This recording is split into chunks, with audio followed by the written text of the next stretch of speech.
एक दो छोटी छोटी कविताएं मैं भी आपको सुनाऊंगा, पसंद आएंगी ठीक है, नहीं तो 3-4 और सुनाऊंगा।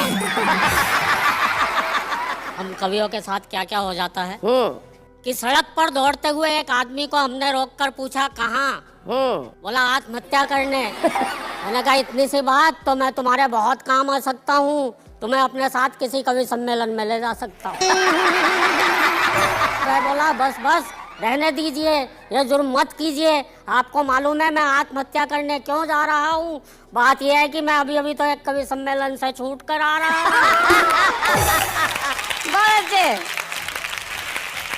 मैं आ रहा था अभी यहाँ स्टूडियो में, तो आगे आगे एक मेटाडोर जा रही थी, पीछे एक शेर लिखा हुआ था हम भी प्यार करते थे, चांदनी से दिल लगाने लगे, अपनी किस्मत ही खराब थी, मेटाडोर चलाने लगे।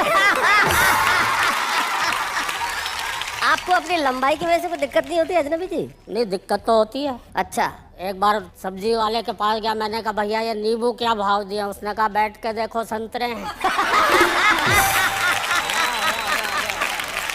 एक कविता सुनाना चाहता हूँ आप लोगों को। कवियों के साथ बड़ी दिक्कत वाली बात यह होती है कि अगर कोई कवि को ठीक से नहीं सुने, हूट कर दे, तो उसे सदमा लग सकता है कवि को। भाई साहब जी, मुझे सदमा लगा तो मेरी याददाश्त चली गई। अच्छा। उस याददाश्त के जाने की कहानी आपको सुना रहा हूँ। जी सुनाइए। कि एक कवि सम्मेलन में मुझे श्रोताओं ने इस कदर हूट कर डाला कि हादसे से मेरी यादों का निकल गया दिवाला। कभी तो अपने स्कूल जाकर बच्चों को कविताएं सुनाने लगता हूँ, कभी मंच से ही श्रोताओं को हिस्ट्री पढ़ाने लगता हूँ। एक बार तो गजब बड़ा कर दिया, जो श्रोता कवि सम्मेलन में लेट आए थे मैंने उन्हें कुर्सी पर ही खड़ा कर दिया।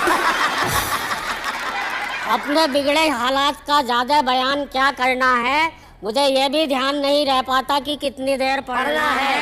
एक जगह तो मैं पढ़ता गया, 1 घंटा हो गया, 1.5 घंटा हो गया, श्रोता बोर हो गए। मैंने बाद में उनसे माफ़ी मांगी, मैंने कहा माफ़ करना, आज मेरे हाथ में घड़ी नहीं थी। एक श्रोता खड़ा होकर बोला पीछे कैलेंडर लगा हुआ था, वही देख लेते।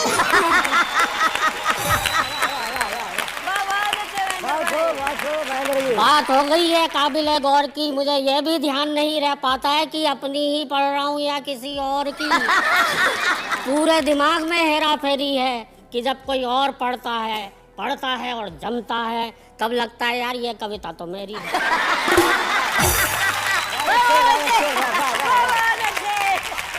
एक जगह तो मैंने जेब से कागज निकाल के पढ़ना शुरू किया। आधा किलो नमक, 5 किलो आटा, 1 किलो गोभी, आधा किलो परवल, पाव भर चाय, 2 किलो चावल। एक श्रोता खड़ा हो गया करके हाय, बोले हद हो गई है डिसिप्लिन के, अनुशासन की। कविता पढ़ रहा है या लिस्ट अपने घर के राशन की?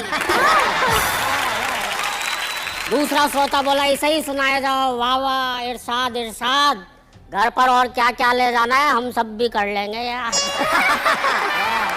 वैसे मियाँ आप किस फरेब में हैं, ऐसी एक एक कविता तो हम सबकी जेब में है। घर वाले भी मुझसे कुछ नहीं कहते हैं, क्योंकि मैंने एक दिन अपनी पत्नी से पूछ लिया था ये घर में महेंद्र अजनबी कौन है,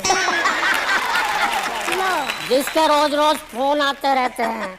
एक बार तो दाढ़ी बनाने के बाद और भी गजब कर दिया, जब मैंने अपनी पत्नी से पूछा ये आईने में आदमी कौन था जिसकी मैं इतनी बढ़िया शेव कर गया।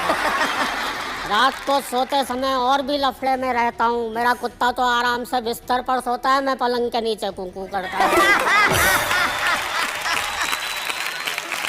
कुछ समझ नहीं पाता हूँ, पत्नी पुचकारते हुए उसे बुलाती है, दुम मिलाते हुए पहले मैं पहुँच जाता हूँ। फुर्ती का ऐसा प्रमाण देता हूँ, पत्नी रोटी उसे डालती है, पहले मैं लपक लेता हूँ। अच्छा। सवाल खड़े हो गए हैं रोज अनबुझे, मुझे यही पता नहीं चल पा रहा है भूलने की बीमारी मेरे कुत्ते को लगी है या मुझे। और मित्रों, भूलने का आलम यह है, सड़क पर खड़े हुए तो चलना भूल गए, कुर्सी पर बैठे तो उठना भूल गए, तेल हाथ में लिया सर पे मलना भूल गए, और दोस्तों गंजे भी इसलिए हो गए क्योंकि मेरे सर के बाल उगना भूल गए।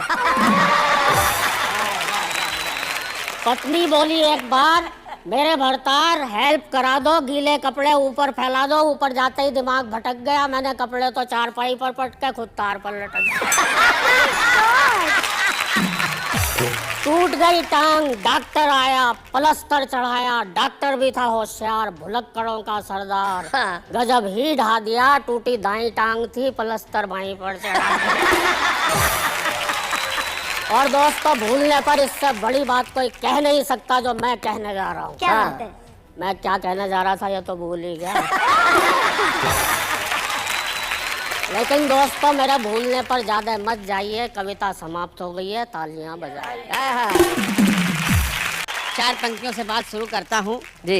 अभी देखिए, पिछले दिनों बारिश का मौसम था, हम एक दुकान पे गए थे छाता खरीदने, और अब हमने देखिए उस दुकान वाले से क्या कहा और उसने हमको क्या जवाब दिया कि एक दुकान वाले से ये मैंने कहा, मानने वाले छाता एक बड़ा मजबूत दिखलाइए, रीजनेबल हो रेट, कलर भी ना हो फेड, उम्र भर साथ दे जो ऐसा हो बताइए। तो बोला ये दुकानदार, छाता ये चलेगा खूब आइडिया, बस आप मेरा अपनाइए, सावधानी तनी सी बस किए रहिएगा, धूप बरसात में ना इसको लगाइए।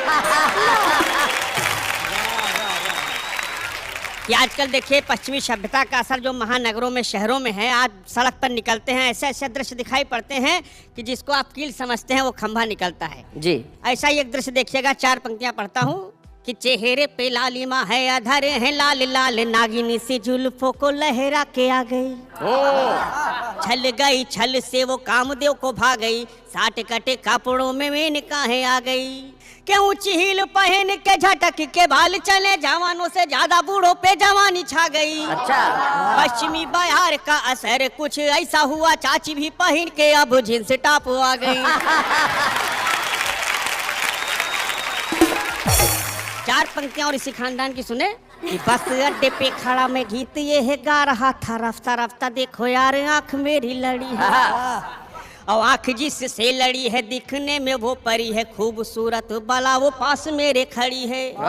तो बोली मुस्कुरा के वहाँ हो अभी नादान, तुम मॉडल नया है, सन 60 वाली घड़ी है, जिससे तेरी आंख लड़ी गौर से तू देख जरा, उम्र में वो तेरी मम्मी से भी बड़ी है।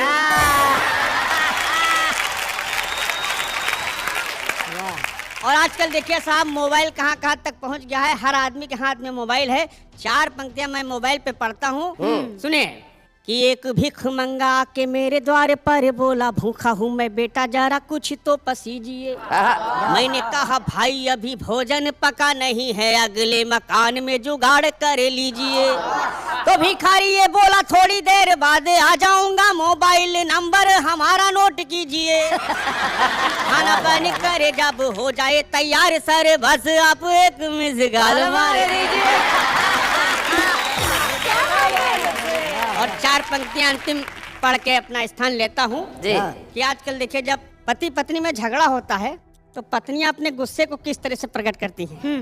बताइए। कि मायके जाना, आपके लिए विशेष है जी। मायके जाने की अनुमति यदि ना मिले तो कुकर कढ़ाई भगोने से भीड़ती हैं ये, जिस दिन पानी की समस्या अति हो बिकट, उस दिन साबुन पे टूट पड़ती है ये, कि अपने पितावा भाई को ही मानती हैं तो उपदेशी कट्टे जैसा पति को समझती हैं ये, शादी के ही साल बस माधुरी सी लगती हैं, उम्र भर शशिकला भांति लड़ती हैं।